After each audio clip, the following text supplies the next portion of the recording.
क्या बात है मैम, कमाल लग रही हैं आप। शुक्रिया। मैम आपने फिल्मों में तो तमाम तरह के कॉस्ट्यूम्स पहने हैं, लेकिन निजी जिंदगी में आप साड़ी पहनना ही प्रेफर करती हैं जी। ऐसा क्यों? साड़ी वाले कमीशन देते हैं आपको? कतई नहीं।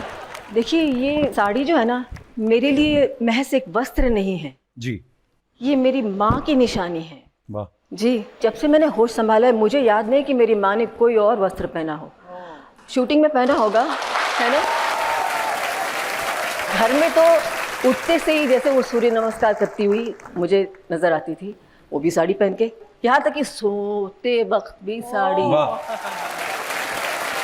और सुबह जब सफेद मलमल की साड़ी में जब उठती थी ना, साक्षात देवी लगती थी। वही आज आप भी लग रही हैं मैम। क्या बात है, जोरदार तालियां रेखा जी के लिए। अब देखो आप, रेखा जी ने जो बालों में फूल लगाए हुए हैं ना, नॉर्मल कोई आदमी लगाए या औरत लगाए वो शाम तक मुरझा जाते हैं, इनके 10 दिन तक मुरझाते नहीं है। क्या बात कर रहे हैं? मैं मजाक नहीं कर रहा हूँ।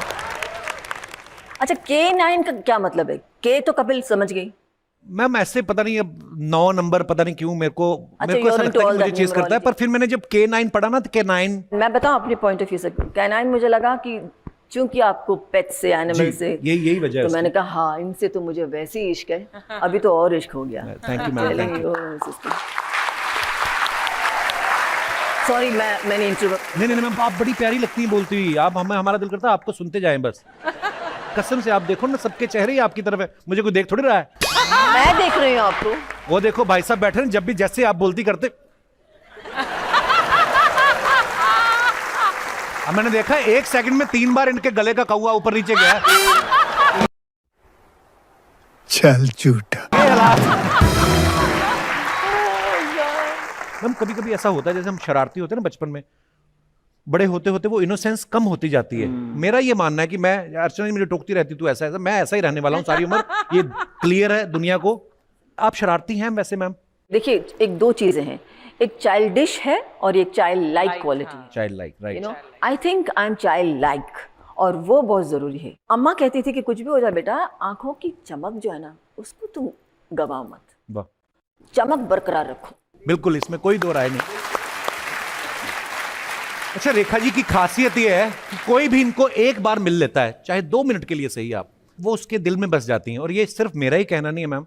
एक बार भावना पांडे जी, चंकी पांडे जी की वाइफ, उन्होंने कहा कि हमारी एंगेजमेंट थी, तो मैं दूल्हा और दुल्हन चंकी पांडे जी और भावना जी कहते हैं हम बैठे हुए, जैसे रेखा जी आई हमारी तरफ किसी ने देखा ही नहीं। कंट्रोल कंट्रोल उधर। तो ये है रेखा जी का जादू। वाह।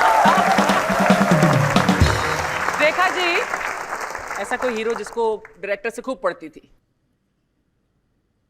या डायरेक्टर्स हीरो को डांटते ही नहीं थे? नहीं डांटते थे। मैं इन सब बातों में ध्यान नहीं देती हूँ। मेरा सबसे बड़ा टेंशन ये था कि मैं डायलॉग याद कर लूँ।